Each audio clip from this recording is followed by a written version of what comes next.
Assalamualaikum warahmatullahi wabarakatuh. Saudara-saudaraku semuanya yang dirahmati oleh Allah Subhanahu wa taala. Ketemu lagi dengan saya Nazar Farizi. Kali ini insyaallah saya ingin sedikit menjelaskan tentang sholat tarawih. Oke, ada beberapa hal yang akan kita bahas di pembahasan sholat tarawih ini. Yang pertama tentang pengertiannya, kemudian dalil hukum, ketentuannya, tata cara, dan juga keutamaan dari sholat tarawih. Oke, kita akan masuk ke pengertian dari sholat tarawih. Pengertian sholat tarawih ini kita bagi dua. Yang pertama yaitu secara bahasa, dan yang kedua adalah secara istilah. Secara bahasa, tarawih itu berasal dari bahasa Arab, yaitu tarwihatun, ya, atau artinya adalah waktu sesaat untuk istirahat.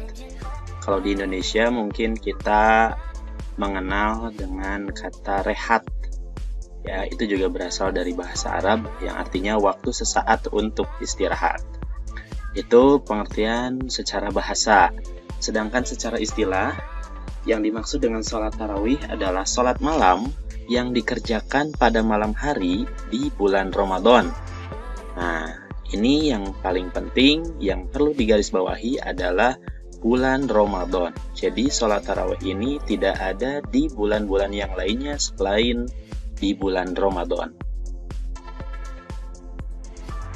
Selanjutnya kita akan masuk ke dalil hukumnya dari sholat tarawih. Ya, jadi dalil hukumnya untuk sholat tarawih ini sebenarnya adalah sunnah, ya, sebagaimana hadis riwayat Bukhari dan Muslim. Aisyah berkata bahwa Nabi Shallallahu Alaihi Wasallam pada suatu malam berada di dalam masjid. Beliau sholat dan diikuti oleh para sahabat. Di hari berikutnya, Nabi Shallallahu Alaihi Wasallam sholat seperti di hari pertama dan jamaah yang mengikutinya bertambah banyak.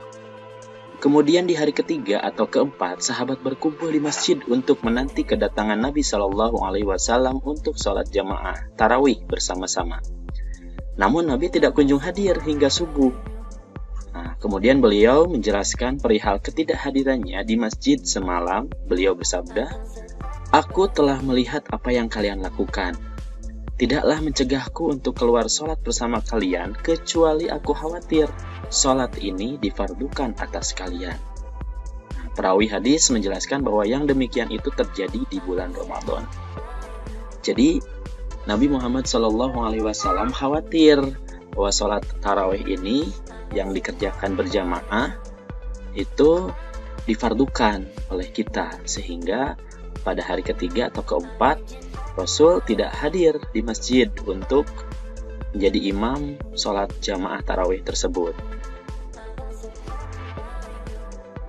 Nah, kemudian kita akan masuk kepada ketentuan dari sholat tarawih. Ada beberapa ketentuan yang perlu kita pahami, ya, tentang sholat tarawih ini. Yang pertama, tentang jumlah rakaatnya. Jumlah rakaatnya itu boleh dilakukan 8 atau boleh juga dilakukan 20 rakaat. Nah, kita akan bahas nanti setelah slide ini, ya. Ada yang 8, ada yang 20 rakaat. Kemudian yang selanjutnya tentang waktunya. Untuk waktunya tentu saja ini di bulan Ramadan, ya, dikerjakan setelah sholat isya sampai waktu fajar atau sholat subuh. Ya, jadi kalian kalau misalkan setelah sholat isya mau makan dulu bisa, mau istirahat dulu bisa. Yang penting dikerjakan setelah sholat isya, antara sholat isya sampai waktu fajar atau sholat subuh. Nah, kemudian untuk jumlah orangnya, ya, ini boleh dikerjakan sendiri atau berjamaah lebih utama. Ya, jadi karena Rasulullah SAW pada zaman dahulu tidak melarang untuk berjamaah, jadi ini bisa dilakukan dengan berjamaah yang lebih utama. Tapi meskipun begitu, ini juga boleh dilakukan sendiri, ya, boleh di rumah, boleh di kantor mungkin kalau misalkan malam sedang bekerja. Nah, ini bisa dilakukan sendiri atau berjamaah. Kemudian yang selanjutnya, sholat tarawih ini harus dilakukan dengan khusyuk. Harus dilaksanakan dengan khusyuk atau tenang dan tidak terburu-buru, ya, harus santai. Jadi tidak terburu-buru untuk melaksanakan sholat tarawih ini. Kenapa? Karena sholat tarawih ini adalah di zaman Rasul dulu, para sahabat beristirahat setelah selesai setiap 4 rakaat. Ada juga yang diselingi membaca Al-Quran. Jadi setelah 4 rakaat selesai, ya, itu dilanjutkan dengan istirahat dulu. Jadi memang di sini harus tenang, harus khusyuk, ya, tidak perlu terburu-buru, tidak boleh cepat-cepat gitu ya. Nah, kemudian tambahannya boleh juga menambah sholat malam setelah sholat tarawih, ya, tapi tidak boleh ada 2 witir, ya, tidak boleh ditambahkan witir lagi. Jadi misalkan setelah sholat isya kita sholat tarawih gitu ya, 8 rakaat atau 20 rakaat, kemudian dilanjutkan dengan witir, ya. Nah, kemudian setelah itu bangun tidur, kita dilanjutkan sholat tahajud lagi, misalkan sholat malam lagi tambahannya. Nah, itu boleh, tapi yang keduanya tidak boleh ada witir lagi, ya. Jadi tidak boleh ada 2 witir dalam satu malam. Nah, kemudian selanjutnya kita akan bahas tentang tata cara sholat tarawih. Ini memang ada 2 pendapat, ya, tentang tata cara sholat tarawih ini. Kita akan bahas yang pertama ini pada zaman Rasulullah SAW. Di zaman Rasul itu sholat tarawih dilaksanakan dengan 8 rakaat dengan 2 rakaat 1 salam. Kemudian dilanjutkan dengan witir sebanyak 3 rakaat. Jadi formasinya seperti ini, 2, 2, 2, 2 itu untuk tarawihnya, jumlahnya 8 rakaat ditambah dengan 3 witir, ya, ini 1 kali salam, jadi sama dengan 11 rakaat seluruhnya. Itu tarawih termasuk dengan witirnya, ya. Jadi ini di zaman Rasulullah dulu, ya, ini dikerjakan 11 rakaat. Nah, kemudian seiring berkembangnya zaman, ya, di masa Khalifah Umar bin Khattab ini beliau menambahkan sholat tarawihnya menjadi 20 rakaat dengan 2 rakaat 1 kali salam. Kemudian dilanjutkan dengan witir sebanyak 3 rakaat dengan 2 kali salam. Jadi formasinya 2, 2, 2, 2, 2, 2, 2, 2, 2, 2. Jadi 2 rakaat sebanyak 10 kali itu untuk sholat tarawihnya, ditambah 2 tambah 1 untuk witirnya, jadi totalnya 3 untuk witir. Jadi total semuanya digabungkan antara tarawih dan witir itu total 23 rakaat. Nah, ini terjadi di zaman Khalifah Umar bin Khattab. Kenapa di zaman Khalifah Umar bin Khattab bertambah menjadi 23 totalnya? Ini beberapa alasannya. Yang pertama, karena tidak ada pembatasan jumlah sholat malam dari Nabi Shallallahu Alaihi Wasallam. Jadi menurut hadis-hadis yang sahih, memang Nabi Shallallahu Alaihi Wasallam tidak pernah melarang pembatasan jumlah sholat malam seluruhnya. Gitu. Jadi mau 20, mau 100 juga mungkin boleh, karena tidak ada pembatasan, tidak ada pelarangan. Kemudian yang kedua, jumlah rakaat itu diperbanyak agar bisa lebih lama. Nah, ini supaya kita lebih khusyuk lagi, supaya kita lebih bisa mendekatkan diri kepada Allah. Jadi jumlah rakaatnya diperbanyak, ya, supaya bisa lebih lama lagi untuk berdoa. Kemudian yang ketiga, alasannya kita diperintahkan untuk memperbanyak sujud. Nah, ini juga menjadi salah satu alasan kenapa zaman Khalifah Umar bin Khattab sholat tarawih itu menjadi 23 termasuk witirnya.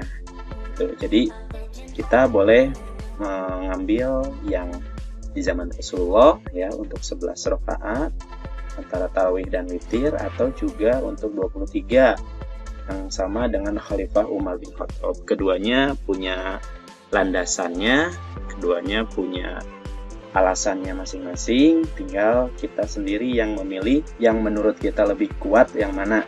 Ya, yang salah itu adalah yang tidak sholat tarawih, ya. Oke, kemudian selanjutnya yang terakhir kita akan bahas tentang keutamaan sholat tarawih. Nih, jadi sholat tarawih ini memiliki banyak sekali keutamaan. Di sini hanya dicantumkan 4 saja. Yang pertama, sholat tarawih itu akan diampuni dosa-dosanya. Sesuai dengan hadis Rasulullah SAW, man qama ramadhana imanan wahtisaban ghufira lahu ma taqaddama min dzambi. Rawahul Bukhari wa Muslim. Barang siapa yang mengerjakan sholat malam pada bulan Ramadan karena iman kepada Allah Subhanahu wa Ta'ala dan karena mengharapkan pahala, maka akan diampuni baginya dosa yang telah lalu. Nah, ini salah satu alasan keutamaan sholat tarawih, bahwa orang yang sholat tarawih, yang mengerjakan sholat malam pada bulan Ramadan, akan diampuni dosa-dosanya yang telah lalu. Baik, keutamaan yang selanjutnya dari sholat tarawih ini, pahalanya seperti sholat 1 malam penuh. Rasulullah SAW bersabda, sesungguhnya siapa saja yang sholat bersama imam hingga imam itu selesai, maka ia dicatat telah mengerjakan sholat semalam suntuk. Hadis riwayat Tirmizi. Nah, ini jadi keutamaan sholat tarawih, kita bisa mendapatkan pahala meskipun bersama imam hanya 11 rakaat atau 23 rakaat. Tapi kalau kita mengikutinya bersama imam hingga imam itu selesai, insya Allah dicatat telah mengerjakan sholat semalam suntuk. Oh, itu adalah keutamaan dari sholat tarawih. Makanya jangan sampai dilewatkan untuk sholat tarawih ini. Kemudian selanjutnya, keutamaan yang ketiga adalah menambah ketaatan kita kepada Allah Subhanahu wa Ta'ala. Sholat tarawih ini adalah sholat yang disunahkan, sehingga mengerjakan sholat tarawih itu berarti kita mengerjakan ibadah yang disunahkan oleh Allah Subhanahu wa Ta'ala, menambah ketaatan kita kepada Allah. Kita diperintahkan untuk sholat, kemudian kita kerjakan, berarti itu menunjukkan bahwa kita adalah salah satu orang yang bertakwa, insya Allah. Kemudian keutamaan yang keempat, sholat tarawih ini bisa mempererat tali silaturahmi. Nah, tadi seperti yang sudah disampaikan bahwa sholat tarawih ini bisa dilakukan secara berjamaah. Nah, kalau sholat tarawih dilakukan secara berjamaah, insya Allah kita bisa bertemu dengan orang lain dan kita bisa mempererat tali silaturahmi antar sesama muslim. Oke, itu saja saudara-saudaraku semuanya yang bisa saya sampaikan. Terima kasih atas perhatiannya. Jangan lupa like, comment, share, dan subscribe videonya. Kemudian aktifkan tanda loncengnya supaya video-video yang selanjutnya bisa kalian ketahui lebih cepat. Ya, terima kasih. Mohon maaf apabila ada kesalahan. Wabillahi taufiq wal hidayah. Assalamualaikum warahmatullahi wabarakatuh.